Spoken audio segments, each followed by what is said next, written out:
السلام عليكم. أهلا وسهلا ومرحبا بكل متتبعي قناتي بداخل وخارج أرض الوطن. أشكركم جميعا على المتابعة وعلى التشجيع، وأتمنى منكم المزيد إن شاء الله.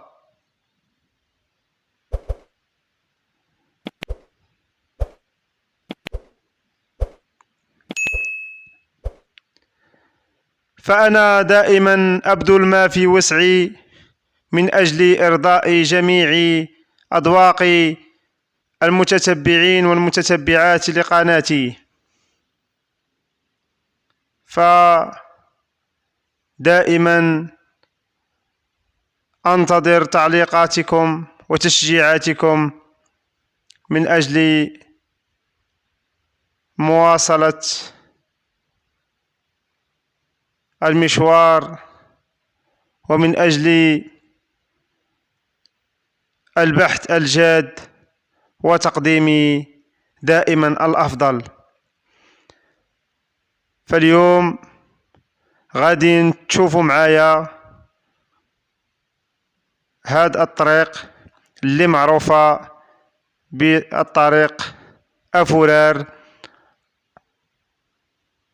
الرابطة بين مدينة بني ملال وشلالات أوزود.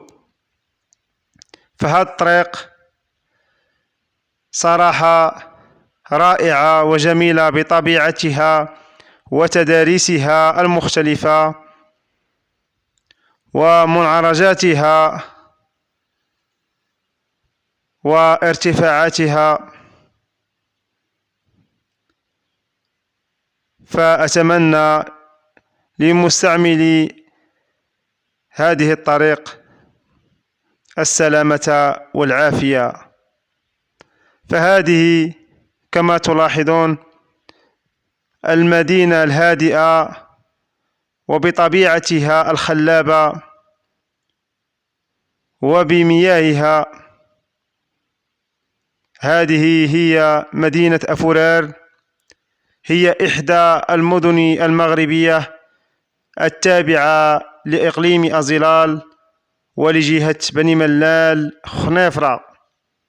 وتتوفر أفورار على محطة للطاقة الكهرومائية، هي أكبر محطة كهرومائية في المملكة، وتستفيد من مياه سد بين الودان في عملية إنتاجها. فكما غتلاحظوا معايا في هذا الطريق اللي بغى يزور شلالات أوزود، فكاين هاد الطريق اللي كتربط كما سبق ذكره بين مدينة بني ملال وشلالة أوزود. فلا بد بأن تمر على مدينة أفورار، وكذلك على مدينة أزلال، وكذلك على سد بين الودان. فهذا الطريق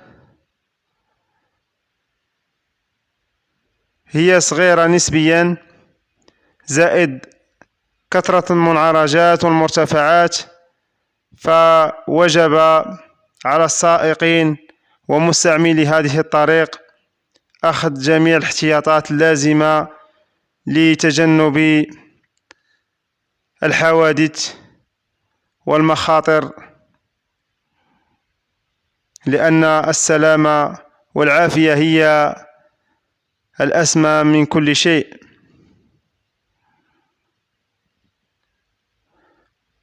فصراحة هاد الطريق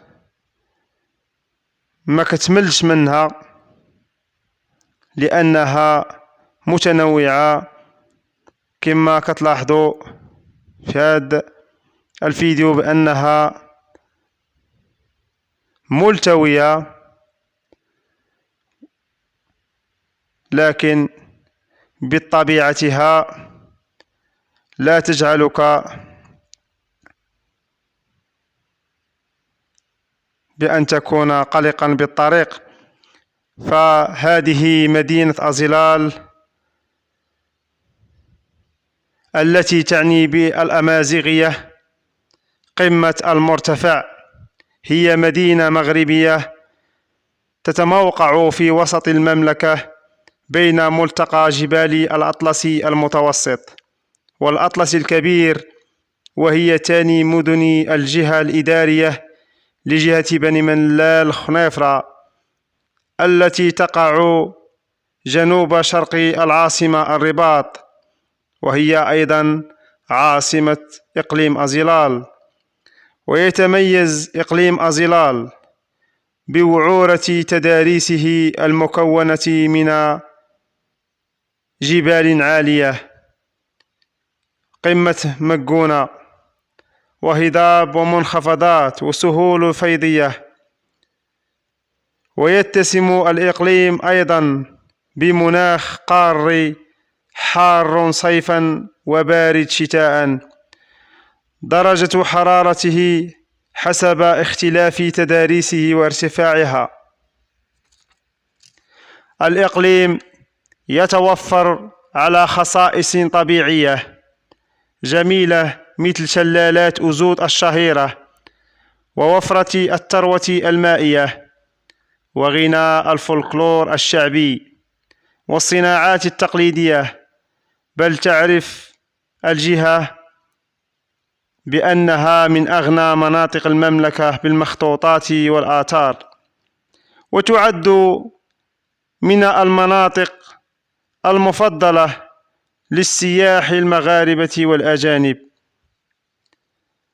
فكما تلاحظون وكما ذكرت في بداية هذا الفيديو بأن هناك تنوع طبيعي بالطريق أفورار،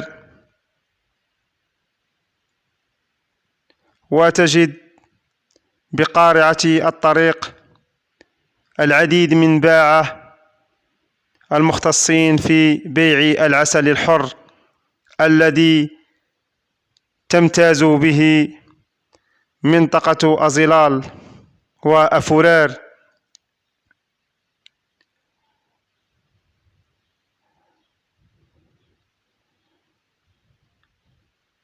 فهذا نفق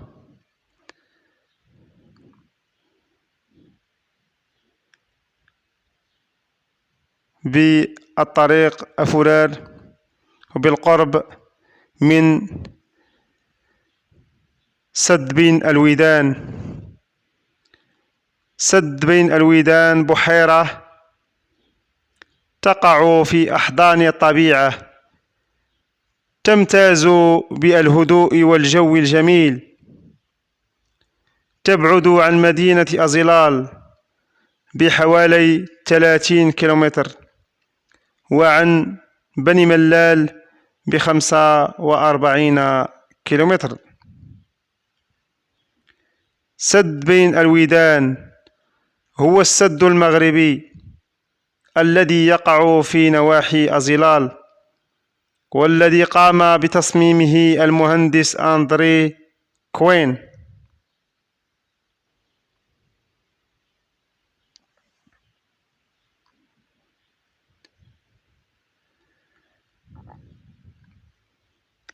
يقع سد بين الودان بإقليم أزلال، وهو من أكبر السدود في إفريقيا من حيث إنتاج الطاقة الكهربائية. هذه البحيرة المعروفة بسدها الشهير سد بين الودان، الذي شيد إبان فترة الاستعمار سنة 1953. هذه الطريق أفورار المؤدية إلى شلالات أزود الشهيرة، كما تلاحظون فهناك عدة إصلاحات، وهذه الإصلاحات ستعطي تعطي قيمة إضافية لهذه المناطق السياحية، لأن هذه الطريق كانت صغيرة نسبيا مع المنعرجات والمرتفعات، فلهذا تم التفكير في إصلاحها ولتصبح طريق متسعة ولا تشكل خطرا على السائقين.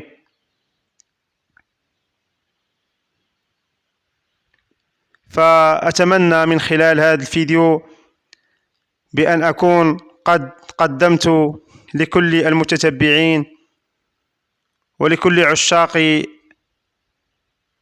الخرجات ولكل عشاق استكشاف المناطق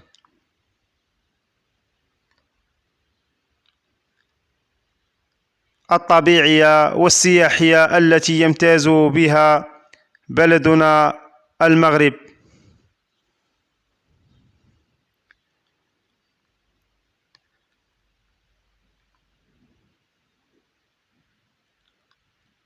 فهناك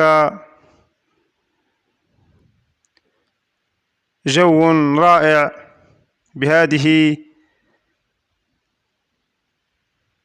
الأماكن التي تروح عن النفس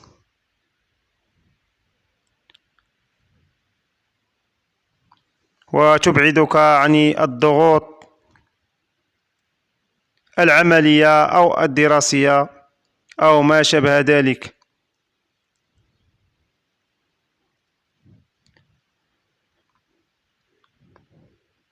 فأتمنى من كل متتبع قناتي بأن لا يبخل عني بالتشجيع الدائم وترك التعاليق المناسبة، وبأن يبارطاجي هذه الفيديوهات